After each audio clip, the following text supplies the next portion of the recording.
Hello everyone, welcome back to my YouTube channel Shivalik study Adda. हम लोग अभी प्रैक्टिस सेट शुरू करने जा रहे हैं ज्योग्राफी का, पीजीटी का, क्योंकि जून में जो एग्ज़ाम प्रस्तावित है उसके लिए जो है प्रश्न बहुत इंपॉर्टेंट रहेंगे। आप लोग हमारे चैनल पर जाकर के प्लेलिस्ट से जो है पीजीटी से संबंधित जो पेपर सॉल्व कराए गए हैं उनको, या जो भी उसमें प्लेलिस्ट में मैटर उपलब्ध है आप उसको देख लीजिएगा, क्योंकि आपके एग्ज़ाम के लिए बहुत ही इम्पॉर्टेंट है वो।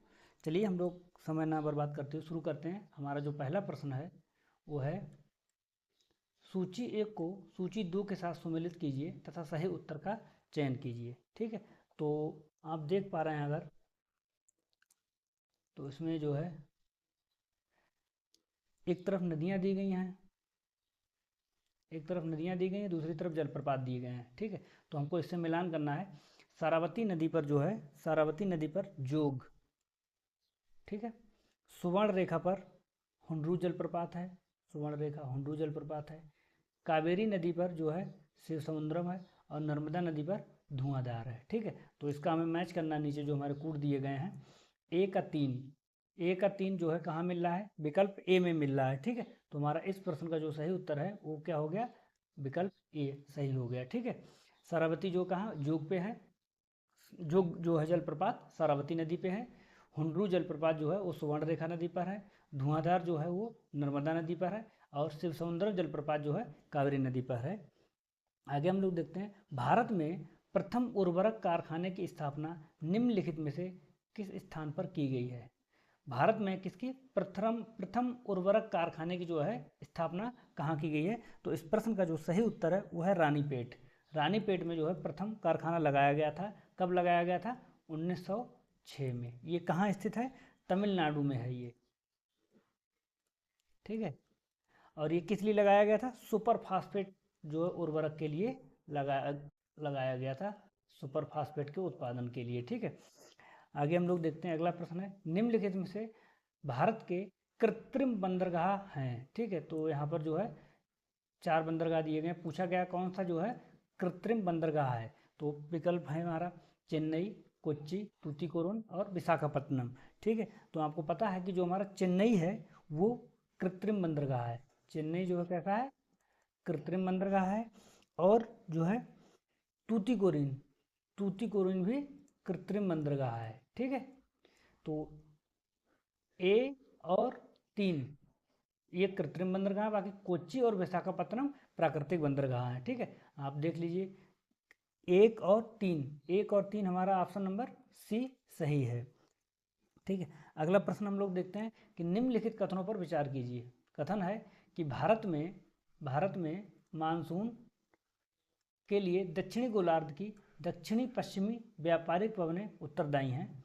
कथन 2 है, उष्ण पूर्वी जेट स्ट्रीम भारतीय मानसून की उत्पत्ति में सहायक है। ठीक है, तो इस प्रश्न का जो सही उत्तर है वो केवल 2, जो केवल 2 है, विकल्प बी केवल 2, ये वाला कथन सही है। ठीक है, विकल्प जो कथन 1 है वो गलत है, क्योंकि इसमें जो है क्या लिखा है, दक्षिणी पश्चिमी व्यापारिक भवन। यहाँ दक्षिणी पश्चिमी नहीं, ये दक्षिणी पूर्वी होना चाहिए। ठीक है, दक्षिणी पूर्वी जो है होता है तब ये कथन सही होता है, जबकि यहाँ क्या दिया गया है, दक्षिणी पश्चिमी दिया गया है। ठीक है, अगले देखते हैं हम लोग क्या है, निम्नलिखित में से कौन सी वनस्पति भारत के सर्वाधिक क्षेत्रफल फैली हुई है, तो इस प्रश्न का जो है सही उत्तर है उष्णकटिबंधीय शुष्क पतझड़ वन, उष्णकटिबंधीय शुष्क पतझड़ वन। ठीक है, अगला प्रश्न है, जनगणना 2011 के अनुसार सर्वाधिक दशकीय वृद्धि वाला राज्य कौन सा है, सर्वाधिक दशकीय वृद्धि वाला राज्य कौन सा है।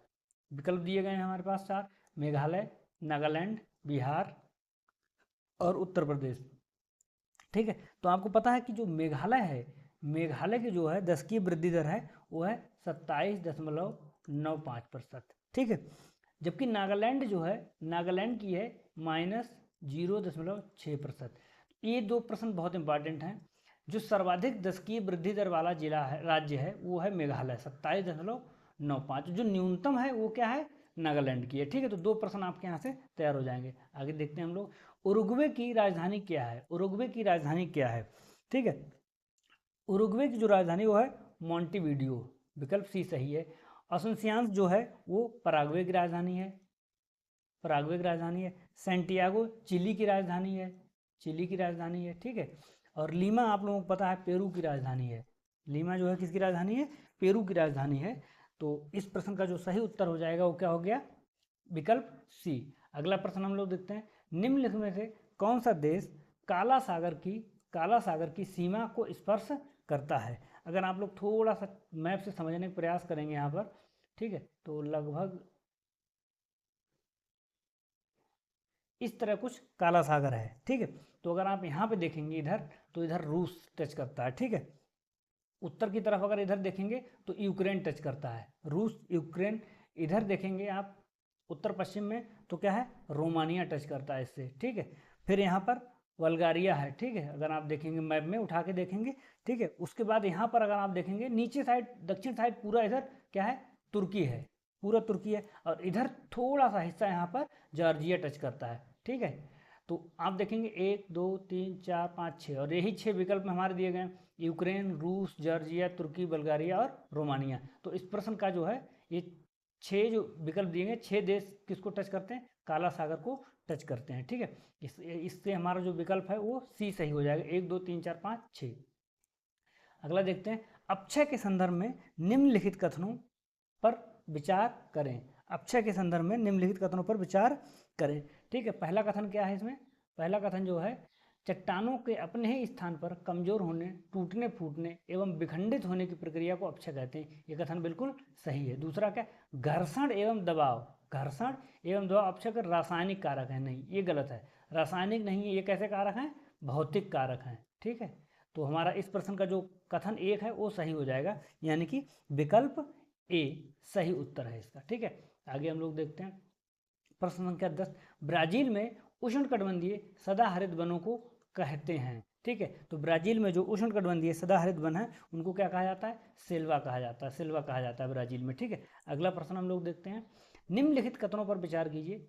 कथन है, विषुवत रेखा से ध्रुवों की ओर प्रवाहित होने वाली धाराएं ठंडी धाराएं होती हैं। अगर आप चित्र में देखें, ये विषुवत रेखा कह रहा है, विषुवत रेखा से जो ध्रुवों की तरफ प्रवाहित होती हैं वो कैसी धाराएं होती हैं, ठंडी। ये कथन गलत है, जबकि ये गर्म धारा होती हैं। और ध्रुवों से विषुवत रेखा की ओर प्रवाहित होने वाली धाराएं गर्म होती हैं, ध्रुवों से विषुवत रेखा की तरफ प्रवाहित होने वाली गर्म होती, ये भी कथन गलत है। यानी कि इस प्रश्न के दोनों कथन गलत हैं। तो इसका उत्तर क्या हो जाएगा, डी, ना तो एक सही है और ना ही दूसरा सही है, ठीक है। आगे हम लोग प्रश्न देखते हैं, कुछ ज्वालामुखी दिए गए हैं और किस देश में स्थित हैं उनके लोकेशन है। ओजेस डेल सलाडो कहाँ है, अर्जेंटीना एवं चिली में, बिल्कुल सही है। किलिमंजारो कहाँ है, तंजानिया में, ये भी बिल्कुल सही है। माउंट एटना सिसिली इटली में है, ये भी बिल्कुल सही है। माउंट रेनियर इक्वाडोर में ना होकर के यूएसए में है, ठीक है। तो हमारा यही जो है क्या है, सही हो जाएगा इसका उत्तर, कि कौन सा इसमें सुमेलित नहीं है। प्रश्न पूछा कि कौन सा सुमेलित नहीं है, तो उत्तर क्या हो जाएगा, डी, बी केवल 3, ठीक है। आगे हम लोग देखते हैं प्रश्न संख्या 13। प्रश्न संख्या 13 है कि यह सर्वाधिक उपजाऊ और भुरभुरी मिट्टी है, छोटी घास वाले स्टेपी मैदानों में पाई जाती, ह्यूमस की अधिकता के कारण इसका रंग काला होता है, किस मिट्टी की विशेषताएं हैं, ठीक है। तो दो बातें आपको याद रखनी, एक तो स्टेपिंग मैदान में कौन सी मिट्टी पाई जाती है, ठीक है। दूसरा क्या है कि ह्यूमस की अधिकता है, ठीक है। तो ये विशेषता है चरनोजम मृदा की, चरनोजम मिट्टी की, ठीक है। तो विकल्प सी इसका सही उत्तर हो जाएगा। आगे देखते हैं, प्रवाल व्यंजन के क्या कारण है, प्रवाल व्यंजन के क्या कारण है, तापमान में वृद्धि, एल नीनो परिघटना, अवसाद, प्रवालों में संक्रमण। ये चारों जो है कथन सही हैं, चारों विकल्प सही हैं। तो इसका उत्तर क्या हो जाएगा, डी, 1 2 3 4, ठीक है। भूकंप से पहले वायुमंडल में किस गैस की मात्रा बढ़ जाती है, भूकंप से पहले वायुमंडल में किस गैस की मात्रा बढ़ जाती है। तो इस प्रश्न का जो सही उत्तर है वो है रेडान, रेडान की जो है मात्रा वायुमंडल में बढ़ जाती है। अगला है, कौन से फूट लूज उद्योग के अंतर्गत आते हैं, कौन से फूट लूज उद्योग के अंतर्गत आते हैं। तो इसका विकल्प सही होगा इलेक्ट्रॉनिक उद्योग। आपको पता है कि इनमें जो है बहुत ज़्यादा परिवहन और स्थानीयकरण जो है की आवश्यकता नहीं होती है, इसलिए इनको क्या कहा जाता है, फूट लूज उद्योग कहा जाता है। इलेक्ट्रॉनिक उद्योग उसका एक उदाहरण है। अगला प्रश्न देखते हैं, मनुष्य पृथ्वी की उपज है, मनुष्य पृथ्वी की उपज है, ये कथन किसका है। प्रश्न संख्या 17, ये प्रश्न कथन है एलन चर्चिल सैंपल का, ठीक है, एलन चर्चिल सैंपल का। अगला प्रश्न हम लोग देखते हैं, कहीं कोई अनिवार्यता नहीं है, सर्वत्र संभावनाएं, ये कथन किसका है? ये कथन जो है लुसियन फेब्रे का है, लुसियन फेब्रे का है, संभववाद से संबंधित है। आगे हम लोग देखते हैं, किस महाद्वीप में आंतरिक जलमार्गों का सर्वाधिक विकास हुआ है? किस किस महाद्वीप में, ठीक है, तो इसका जो सही उत्तर है वो है पश्चिमी यूरोप में सर्वाधिक जो है आंतरिक जलमार्गों का विकास हुआ है। अगला प्रश्न है सुनहर, अगला प्रश्न है हमारा कि सुनहर जोड़ती है, सुनहर किसको जोड़ती है? आपको पता है यूएसए में जो ग्रेट लेक्स हैं, एक प्रश्न किसी भी एग्जाम में उनसे आपको मिलता है, तो आप हमारे प्लेलिस्ट में जाकर के देखिएगा, जहाँ पर हमने झीलें पढ़ाई हैं वहाँ पे आपको विस्तृत व्याख्या जो है ग्रेट लेक्स की गई है, आप वहाँ पे देखिएगा, आपको सारे प्रश्नों के उत्तर मिल जाएंगे, ठीक है। तो किसको? सुपीरियर और ह्यूरन को जोड़ती है सुनहर, ठीक है। विकल्प 4 इसका सही उत्तर हो जाएगा। अगला प्रश्न है कालगुरली, कालगुरली क्यों प्रसिद्ध है? ठीक है, पहली बात तो आपको पता होना चाहिए कालगुरली है कहाँ, ठीक है, ऑस्ट्रेलिया में है, ऑस्ट्रेलिया में है। और किस लिए प्रसिद्ध है? ये सोने के लिए प्रसिद्ध है, ठीक है, पश्चिमी ऑस्ट्रेलिया में पड़ती है ये, ठीक है। आगे हम लोग देखते हैं, संयुक्त राज्य अमेरिका की कपास मेखला की उत्तरी सीमा का निर्धारण कैसे होता है? कपास मेखला की जो उत्तरी सीमा है, कपास मेखला कहाँ पाई जाती है, कई बार प्रश्न पूछा जाता है, ठीक है। आपको पता है कि कपास जो है मुख्य रूप से कहाँ, मिस्र की फसल है, मिस्र में जो है इसकी जो है शुरुआत हुई थी। और जो यूएसए में दक्षिणी पूर्वी भाग है, जिसको क्या कहा जाता है? कपास मेखला या कपास पेटी कहा जाता है, वहाँ पर कपास पैदा किया जाता है। तो उसकी जो उत्तरी सीमा का निर्धारण क्या है? ये विकल्प 4 जो इसका 200 पाला रहित दिन के द्वारा, ठीक है, 200 दिन, किसी किसी बुक्स में आपको 210 दिन भी लिखा हुआ मिल जाएगा, आप देखिएगा। तथा जब ये कपास उग रहा होता है, उगते समय जो 25 डिग्री सेंटीग्रेड की जो है औसत ताप रेखा है, उसके द्वारा भी इसका निर्धारण होता है, ठीक है। तो 200 या 210 दिन पाला रहित होने चाहिए, इसकी उत्तरी सीमा का निर्धारण करते हैं। अगला प्रश्न है, भारत के निम्न में से किस क्षेत्र में वार्षिक वर्षा का सर्वाधिक विचलन है? प्रश्न संख्या 23 है, भारत के निम्नलिखित में से किस क्षेत्र में सर्वाधिक वर्षा का विचलन है? प्रश्न संख्या 23। वर्षा का विचलन आपको पता है सर्वाधिक वहाँ पाया जाता है जहाँ पर वर्षा कम होती है, अर्थात वर्षा एवं वर्षा के विचलन में जो है विपरीत संबंध होता है, तो इस आधार पर इसका जो है विकल्प क्या हो जाएगा? कर्नाटक का पठार, निम्न कर्नाटक का पठार वृष्टि छाया क्षेत्र में पड़ता है, वर्षा यहाँ पे कम होती है, तो सर्वाधिक विचलन होता है, क्योंकि वर्षा और वर्षा के विचलन के बीच विपरीत संबंध पाया जाता है, ठीक है। आगे हम लोग देखते हैं, कुछ बुक्स दी गई हैं। कास्मास किसकी है? हमबोल्ट महोदय की है, ठीक है। एंथ्रोपोजियोग्राफी रेडजेल की है।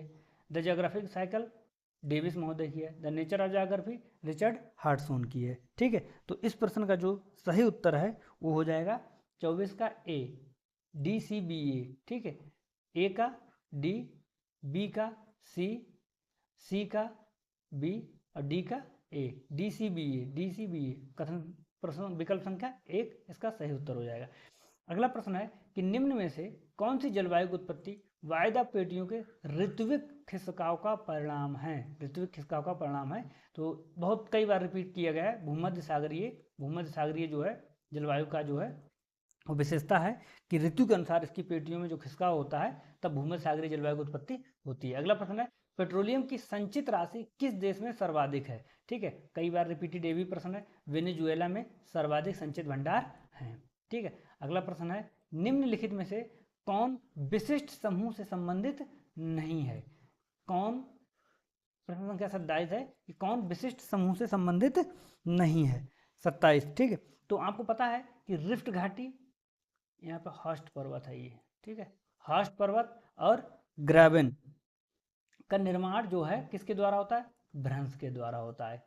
जबकि ग्रीवा खंड या नापे जिसको हम बोलते हैं, इसका जो है बलन के द्वारा निर्माण होता है। तो ABC एक तरह से निर्मित जो है संरचनाएं हैं और ग्रीवा खंड अलग है, तो विकल्प डी इसका सही उत्तर हो जाएगा। आगे हम लोग देखते हैं, निम्नलिखित में से कौन वनस्पति समूह जीवों में सम्मिलित नहीं है। किसमें? वन जीवों में सम्मिलित नहीं है। कौन सा वनस्पति समूह है? उष्णकटिबंधीय सवाना, भूमध्यरेखीय, भूमध्यसागरीय, मानसून पर। तो आपको पता होना चाहिए उष्णकटिबंधीय जो सवाना है ये वन नहीं है, ये घास क्षेत्र होते हैं। क्या है?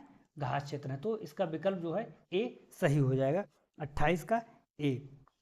हम लोग आगे देखते हैं, निम्नलिखित में से कौन महाद्वीप एवं महासागर की उत्पत्ति का सिद्धांत नहीं है? कौन महाद्वीप एवं महासागर की उत्पत्ति का सिद्धांत नहीं है? प्रश्न संख्या 29, चतुष्फलक सिद्धांत। यहाँ थोड़ा गलत हो गया टाइपिंग, चतुष्फलक सिद्धांत। ठीक है, प्रश्न संख्या 29। तो चतुष्फलक सिद्धांत जो है किसका है? लोथियन ग्रीन का महोदय, लोथियन ग्रीन महोदय का है। महाद्वीपीय विस्थापन सिद्धांत किसका है? टेलर महोदय का है। ठीक है, टेलर महोदय का है। तापीय संकुचन सिद्धांत किसका है? तापीय संकुचन जेफरीज महोदय का है। ठीक है, और भूसन्नति, भूसन्नति ही इसका सही उत्तर है, क्योंकि भूसन्नति पर्वत निर्माण से संबंधित है। किससे निर्माण से संबंधित है?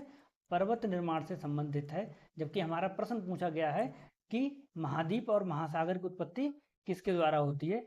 महाद्वीप और महासागर की उत्पत्ति किसके द्वारा होती है? तो चतुष्फलक, महाद्वीपीय विस्थापन और तापीय संकुचन, ये जो सिद्धांत हैं ये महाद्वीप एवं महासागर की उत्पत्ति से संबंधित है। जबकि जो भूसन्नति सिद्धांत है वो पर्वत निर्माण से संबंधित है। तो विकल्प डी इसका सही उत्तर हो जाएगा। प्रश्न संख्या 30 देखते हैं, निम्नलिखित में से कौन युग्म सही नहीं है? कौन सा युग्म सही नहीं है? तो विकल्प ये है हिमानी नियंत्रण सिद्धांत। ये किससे संबंधित है? प्रवाल भित्ति से संबंधित है। और जो है किसका है? ये डेली महोदय ने दिया था इसको। प्रश्न संख्या 30। ठीक है, अगला है संवहन तरंग सिद्धांत। क्या है? संवहन तरंग सिद्धांत। क्या लिखा? चक्रवात। यही इसका सही उत्तर है, क्योंकि ये संवहन तरंग सिद्धांत जो है चक्रवात से संबंधित नहीं है। इसको जो है ये महाद्वीप एवं महासागर की उत्पत्ति से संबंधित है, जिसको किसने दिया था? होम्स महोदय ने दिया था। ठीक है, अगला है स्थिर तरंग सिद्धांत, ज्वारभाटा से संबंधित है। स्थिर तरंग सिद्धांत ज्वारभाटा, जिसको किसने दिया था? R.A. हैरिस महोदय ने दिया था। ठीक है, तापीय चक्र सिद्धांत महाद्वीप एवं महासागर की उत्पत्ति से संबंधित है, जिसको किसने दिया था? जेफरीज महोदय ने दिया था। अभी जस्ट ऊपर आया था। ठीक है, जेफरीज महोदय ने दिया था। आगे हम लोग देखते हैं, निम्नलिखित में से कौन सा पठार लावा द्वारा निर्मित नहीं है? पूछा है कौन सा पठार है जो लावा द्वारा निर्मित नहीं है। तो इस प्रश्न का जो सही उत्तर है वो है विकल्प बी, पेंटागोनिया का पठार। ठीक है, ये एक पर्वतपदीय पठार है, पेंटागोनिया पठार। बाकी ब्राजील का पठार, दक्कन का पठार और कोलंबियन पठार ये लावा से निर्मित पठार हैं। जबकि जो ये पेंटागोनिया का पठार है ये पर्वतपदीय पठार है। 31 का जो है सही उत्तर हो जाएगा बी। अगला देखते हैं हम लोग 32, स्टेलेगमाइट निर्मित होते हैं। ठीक है, ये जो निर्मित होते हैं, जलीय क्रिया यहाँ पे लिखा हुआ है। ठीक है, यहाँ पे अगर लिखा होता भूमिगत जल तो जो है ज़्यादा बेहतर समझ में आता। भूमिगत जल, या हम लोग क्या बोलते हैं उनको? काष्ठ स्थलाकृति। काष्ठ स्थलाकृति में जो है निर्मित है। निक्षेपण की प्रक्रिया द्वारा स्टेलेगमाइट का निर्माण होता है। ठीक है, विकल्प बी इसका सही उत्तर होगा। आगे देखते हैं हम, निम्नलिखित में से कौन सी स्थलाकृति हिमानी अपर्दन द्वारा निर्मित स्थलाकृति है? प्रश्न संख्या 33, हिमानी के अपर्दन द्वारा निर्मित है। तो अरीट जो होती है वो हिमानी अपर्दन से निर्मित होती है। जबकि केम, एस्कर और ड्रमलिन, किससे निर्मित हैं? निक्षेपण से निर्मित स्थलाकृतियां हैं। कई बार हिम से संबंधित प्रश्न पूछे जाते हैं, तो आप एक नोट्स बना के इसमें तैयार कर लीजिएगा कौन सी स्थलाकृतियां अपर्दन से निर्मित हैं और कौन सी निक्षेपण से निर्मित है। आगे हम लोग देखते हैं कि अंतर्राष्ट्रीय तिथि रेखा कितनी बार विचलित होती है? आपको पता है कि एक देश या एक प्रसारणिक इकाई वाले क्षेत्रों में जो है तारीख और समय एक जैसा रहे, इसलिए हमारी जो अंतर्राष्ट्रीय तिथि रेखा है 180 डिग्री को, उसको कई बार जो है दाएं बाएं की तरफ मोड़ा गया है। और यही विचलन कितनी बार हुआ ये पूछा है, तो कितनी बार किया गया है विचलन? 4 बार किया गया है। ठीक है, जैसे बेरिंग सागर में है, वहाँ पे आप देखिएगा, आपको दिखेगा। ठीक है, बेरिंग सागर के आसपास एलुसियन जो द्वीप है वहाँ पे किया गया है। ठीक है, फिजी द्वीप के पास किया गया है। तो ऐसे आप मैप में देखिएगा तो आपको 4 जगह ऐसा विचलन दिखाई देगा। विश्व का कौन सा देश प्राकृतिक रबड़ के उत्पादन में अग्रणी है? तो इस प्रश्न का जो उत्तर थाईलैंड रिपीटेड, कई बार प्रश्न पूछा गया। अच्छा, अभी आपको पता है कि जो है यूपी असिस्टेंट प्रोफेसर का एग्जाम हुआ था, यूपी असिस्टेंट प्रोफेसर का एग्जाम हुआ था, जिसमें कि पूछा गया है कि कृत्रिम रबर का जो है उत्पादन करने वाला देश कौन सा है, तो उसका उत्तर क्या माना आयोग ने? चीन। ठीक है, प्राकृतिक रबर में क्या है? थाईलैंड है, और कृत्रिम रबर में चीन है। ठीक है, भारतीय प्रमाणित समय निर्धारित करने वाली देशांतर रेखा कहाँ से गुजरती है? प्रश्न संख्या 36 है। 36 का जो सही उत्तर है वो मद्रास से जो है एक रेखा गुजरती है। अगला प्रश्न है हमारा, प्राइमेट सिटी की नियम की संकल्पना किसके द्वारा प्रतिपादित की गई थी? प्राइमेट सिटी आपको पता है कि मार्क जेफरसन के द्वारा दिया गया था। ठीक है, अगला प्रश्न देखते हैं हम लोग। भूगोल के जनक एरिटोस्थनीज किस स्कूल से संबंधित हैं? भूगोल के जनक एरिटोस्थनीज किस स्कूल से संबंधित हैं? तो इस प्रश्न का जो सही उत्तर है वो है ग्रीक दार्शनिक एरिटोस्थनीज को भूगोल का जनक भी कहा जाता है। प्रश्न संख्या 38 का सही उत्तर है डी। वान थ्यूनन का कृषि अवस्थिति सिद्धांत जो है कब दिया गया था? प्रश्न है। विकल्प 1826, 1825, 1827, 1824। तो इसका सही उत्तर है 1826 ईस्वी में वान थ्यूनन महोदय ने जो अपना कृषि अवस्थिति सिद्धांत है उसका प्रतिपादन किया था। प्रश्न संख्या 40 है, किस भारतीय भूगोल शास्त्री ने ज्योग्राफी ऑफ पुराणाज, ठीक है, पुस्तक लिखी है? कई बार प्रश्न पुस्तक पूछी गई है, ज्योग्राफी ऑफ पुराणाज किसकी पुस्तक है? तो ये एसएम अली महोदय की पुस्तक है। ठीक है, विकल्प ए इसका सही उत्तर है। अगला प्रश्न है कि फ्लैंडर्स औद्योगिक प्रदेश किसके लिए प्रसिद्ध हैं? ए लौह इस्पात उद्योग, बी कार निर्माण उद्योग, सी वस्त्र निर्माण उद्योग, या डी इलेक्ट्रॉनिक्स उद्योग। ठीक है, तो सबसे पहले हम समझते हैं फ्लैंडर्स हैं क्या, कहाँ है? तो उत्तरी पश्चिमी बेल्जियम, उत्तरी पश्चिमी बेल्जियम, ठीक है, एवं समीपवर्ती फ्रांस का जो हिस्सा है उसको मिला के क्या कहा जाता है? फ्लैंडर्स कहा जाता है। अब ये जो है सूती, ऊनी और लेनिन के वस्त्रों के लिए फेमस है। तो इस प्रश्न का जो सही उत्तर हो जाएगा वो वस्त्र निर्माण के लिए। अमरकंटक किस नदी का स्रोत है? अमरकंटक जो है सोन नदी का स्रोत है। ठीक है, सोन है, नर्मदा है, जोहिला एक नदी है वो भी यहीं से निकलती है। ठीक है, आप विकल्प देख लीजिएगा, कहीं कहीं बुक में जो है महानदी भी लिखा हुआ मिल जाएगा आपको। आगे प्रश्न देखते हैं, खनिज संसाधन की दृष्टि से भारत का सर्वाधिक महत्वपूर्ण प्रदेश कौन सा है? खनिज संसाधन की दृष्टि से प्रश्न संख्या 43 है, खनिज संसाधन की दृष्टि से सर्वाधिक महत्वपूर्ण है। तो इस प्रश्न का जो सही उत्तर है वह क्या है? धारवाड़। धारवाड़ जो है खनिज की दृष्टि से सर्वाधिक महत्वपूर्ण प्रदेश है। अगला प्रश्न है, महासागरीय धाराओं की उत्पत्ति में कौन सा का तथ्य या जो है कारक कोई भूमिका नहीं होती है? पृथ्वी का परिभ्रमण, इसकी भी भूमिका होती है। सागरीय जल के घनत्व में अंतर, इसकी भी भूमिका होती है। वायु की दिशा, इसकी भी भूमिका होती है। तो ये 3 कथन दिए गए ऊपर, इनका जो है भूमिका की वजह से धाराओं की उत्पत्ति होती है। जबकि जो चौथा विकल्प है हमारा अक्षांश, अक्षांशों की कोई भूमिका इसमें नहीं होती है। प्रश्न संख्या 45 है कि निम्न कथनों पर विचार कीजिए। लिखा है कि क्षोमंडल की मोटाई विषुवत रेखा पर सर्वाधिक होती है। अगर आप चैनल पे जाकर के शॉर्ट्स वीडियो देखेंगे तो वहाँ पर इसको समझाया गया है कि जो ये क्षोमंडल है, जो यहाँ पर भूमध्य रेखा इधर ध्रुव, तो क्षोमंडल जो है भूमध्य रेखा के आसपास मोटाई अधिक होती है, जबकि ध्रुवों को जाने पर इसकी मोटाई कम हो जाती है। ठीक है, तो कथन ये सही है। लिखा है विषुवत रेखा के निकट सूर्य तप उच्च तथा संवहन धाराएं सशक्त होती हैं, ये भी बात सही है। ठीक है, तो इसका जो है ए और आर दोनों सही हैं और उसकी व्याख्या करता है। अगला देखते हैं, यदि बिंदु ए और बी के बीच की दूरी 7 सेंटीमीटर है, 7 सेंटीमीटर है और मानचित्र की प्रदर्शक भिन्न 1:3,25,000 है, तो दोनों स्थानों के बीच की दूरी क्या होगी? ठीक है, प्रैक्टिकल का सवाल है, इसको हम लोग समझ लेते हैं कि यहाँ पे दिया है 7 सेंटीमीटर है, प्रदर्शक भिन्न है 1:3,25,000। तो इसका मतलब क्या है? सबसे पहले हम यही समझते हैं, आरएफ जो दिया गया हमारा, तो इसका मतलब होता है 1 सेंटीमीटर बराबर 3,25,000 सेंटीमीटर। दोनों तरफ की इकाई समान है। अब हम सेंटीमीटर को जब बदलेंगे तो आपको पता है कि 1 किलोमीटर में 1,00,000 सेंटीमीटर होते हैं। तो जब हम इसको बदलेंगे तो 3,25,000 करेंगे तो इसका उत्तर हो जाए 3.25 किलोमीटर। 1 सेंटीमीटर दर्शा रहा है 3.25 किलोमीटर को, तो 7 सेंटीमीटर कितना दर्शाएगा? आप 7 या 21, ठीक है, लगभग 22.75 किलोमीटर इसका उत्तर हो जाएगा। मतलब क्या है, 7 की गुणा आप 3.25 से करेंगे तो 22.75 किलोमीटर आ जाएगा। इसका सही उत्तर ये हो जाएगा। ठीक है, आगे हम लोग देखते हैं, भारत के दक्षिण पठार का सर्वोच्च बिंदु अवस्थित है। ठीक है, तो दक्षिण पठार की जो सबसे ऊंची चोटी है उसका नाम है अन्नाईमुडी, जो कहाँ है? अन्नामलाई की पहाड़ियों में स्थित है, और उसकी जो है ऊंचाई है लगभग 2695 मीटर। 2695 मीटर। आगे हम लोग देखते हैं, ग्रीष्म संक्रांति के बारे में निम्न कथनों को पढ़िए तथा सही विकल्प का चयन कीजिए। ठीक है, सूर्य कर्क रेखा पर होता है, बिल्कुल सही है, सूर्य जो है कर्क रेखा पर होता है।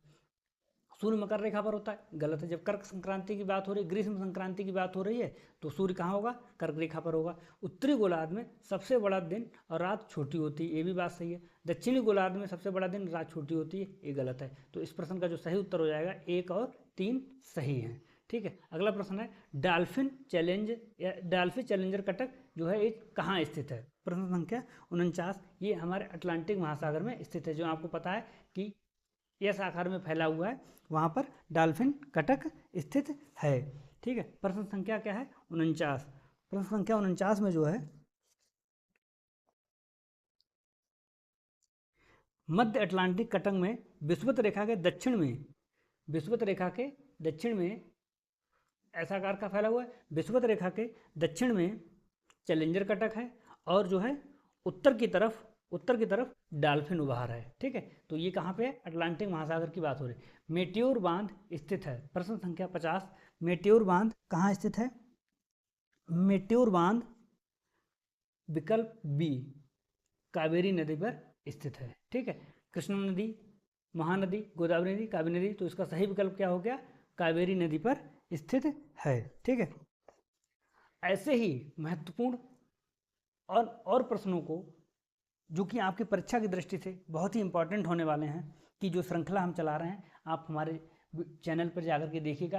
पीजीटी टीजीटी के प्रीवियस ईयर के पेपर को सॉल्व कराया गया है, और बहुत सारे फैक्ट से संबंधित, जैसे झील है, ठीक है, दर्रे हैं, उनसे संबंधित वीडियो चैनल पर पड़ी हुई हैं। आप जाइए, हमारे चैनल को सब्सक्राइब कीजिए। वीडियो पसंद आ रही है तो इसको शेयर कीजिए, क्योंकि एग्जाम की जो संभावित डेट है वो जून में है, तो आपको ये प्रश्न बहुत ही महत्वपूर्ण साबित होंगे। बहुत बहुत धन्यवाद।